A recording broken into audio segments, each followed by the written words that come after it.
अस्सलाम वालेकुम। आपने ये बात अक्सर सुनी होगी कि आपको सच की एक कीमत चुकाना पड़ती है। आज कुछ थोड़ा सा इस पर ज़्यादा लंबी वीडियो, लेकिन इससे थोड़ी सी बात करने से पहले मैं आपको जिन लोगों का दुनिया पर गलबा है, गासिब हैं, जिनने 200 साल पहले प्लान बनाया था, उनकी सोच कैसी है, तो फिर जाके आगे थोड़ी सी बात उस पर करते हैं। ये 2011 का आर्टिकल है निसार साहब का, होश में आओ, उसी में से मैं आपको ये इक़्तिबास पढ़ के सुनाऊँगा।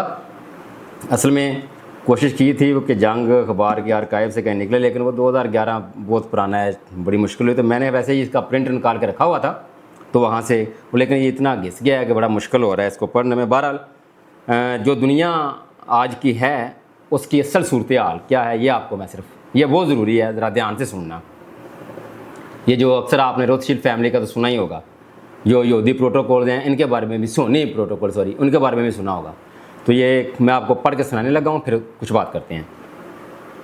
क्योंकि लोगों की अक्सरियत नेकी की बजाय बदी की तरफ माइल होती है, इसीलिए इन पर हुकूमत का बेहतरीन तरीका तशद्दुद और दहशतगर्दी का इस्तेमाल है, ना कि इल्मी मुबाहिसे। शुरू में इंसानी मुआशरा को अंधी ताकत से ही काबू में रखा जाता था, फिर कानून आ गया, लेकिन दरअसल कानून के पर्दे में भी अंधी ताकत ही काम कर रही होती है। कानून फितरत भी यही है कि हक सिर्फ ताकत में ही पाया जाता है। सोने यानी गोल्ड की ताकत फैसला कुन है, असूल मकासद के लिए हर अरबा जायज़ है। हमारे ज़राए की ताकत को लोगों से पोशीदा रहना होगा। अवाम पर कंट्रोल के लिए इनकी नफ्सियात मद्देनज़र रखना होगी। अवामी ताकत अंधी, बेहिस, गैर मदलल और नारों के रहम करम पर होती है। हमने ही सबसे पहले अवाम के मुंह में आज़ादी, मुसावात और हुव्वत के अल्फाज डाले, जो अभी तक ये आमक तोते दरा रहे हैं। फितरत में ये तीनों लफ्ज़ नहीं पाए जाते।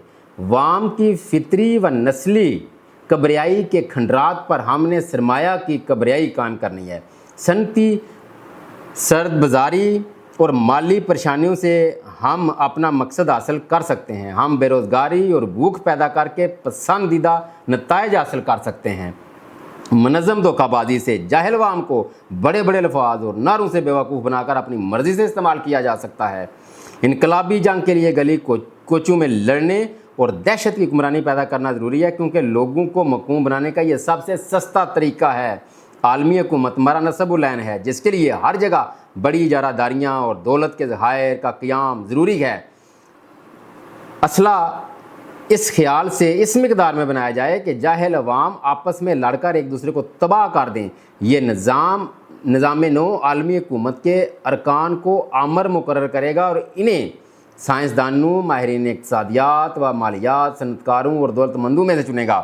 कौमी और बैनुल अक़वामी कवानीन को बदला नहीं जाएगा, बल्कि इसी हालत में इस तरह इस्तेमाल किया जाएगा कि तकसीम के तफ़हीम में तज़ाद पैदा हो और कानून सिरे से ही गायब हो। उम्मीद है रोथशील्ड सोच का कुछ ना कुछ अंदाज़ा हो गया होगा।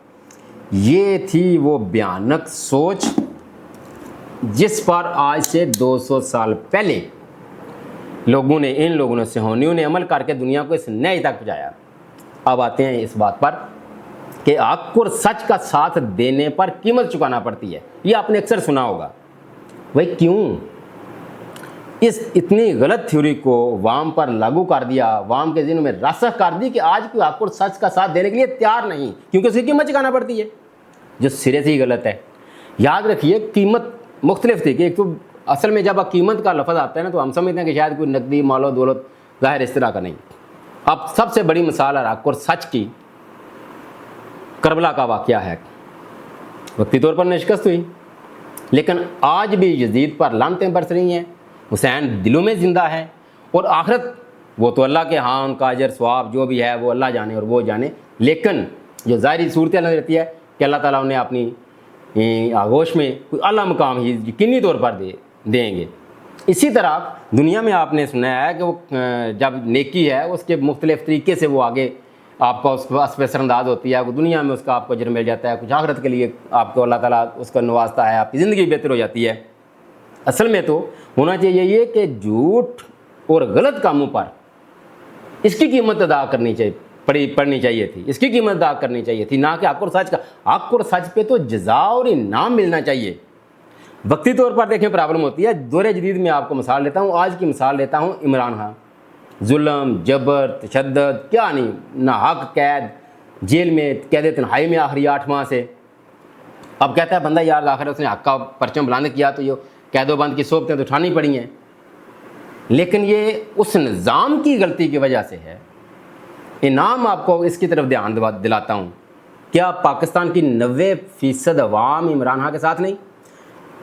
اوپر چند بیٹھے کرپٹ اور مفاد پرست ٹولے کو چھوڑ دیں، نیچے عوام سے جا کے کسی سے بھی پوچھ لیں، کیا اس کے دل عمران خان کے ساتھ جڑے ہوئے نہیں ہیں؟ کیا وہ گھر بیٹھا عمران خان کے لیے دعائے خیر نہیں کرتا؟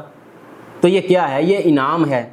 پھر اللہ کے ہاں جو جانا ہے وہ اللہ جانے، وہ بندہ جانے۔ لیکن اچھا پھر دنیا داری کی مثالیں دے رہا ہوں، پیچھے تھوڑا سا جائیں تو بھٹو اگر اس وقت ایک جابر ظالم نظام کی وجہ سے پھانسی پر چڑھے تو اس کی جزا اور انعام کتنی قومتیں لے گئی ہے پیپلز پارٹی اس پھانسی کی ایک پھندے کی وجہ سے۔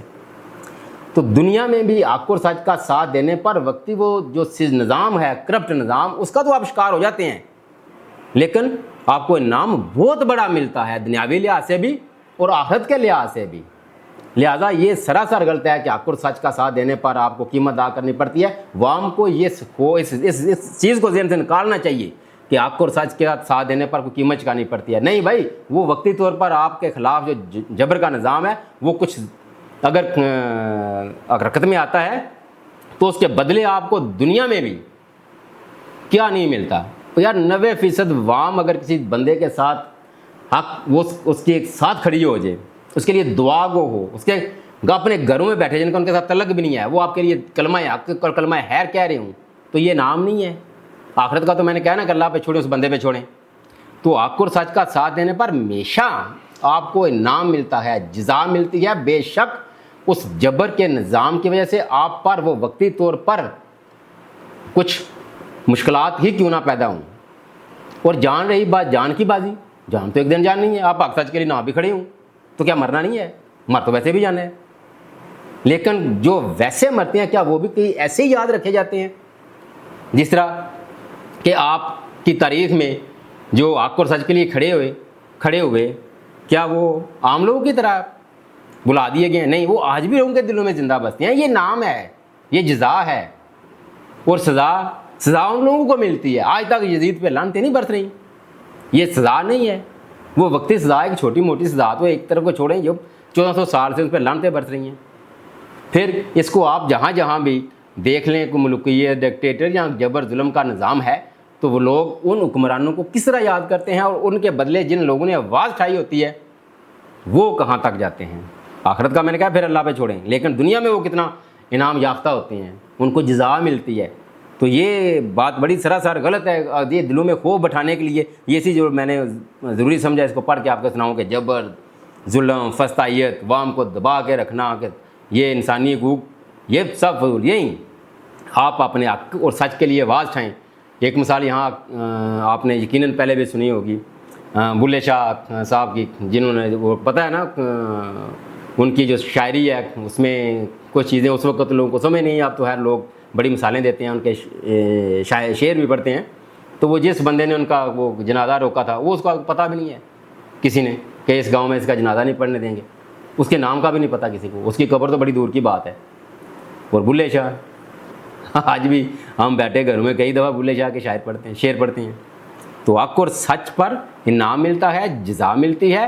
اور رہی بات مرنے کی، جو وہ چاہے آپ کسی ظالم، جبر، فسائیت کا شکار ہو جائیں، مر تو ویسے بھی جانا ہے، وہ چاہے ویسے مر جائیں چاہے حق اور سچ کا ساتھ دے کر۔ اب تک کے لیے اتنا ہی، اللہ حافظ۔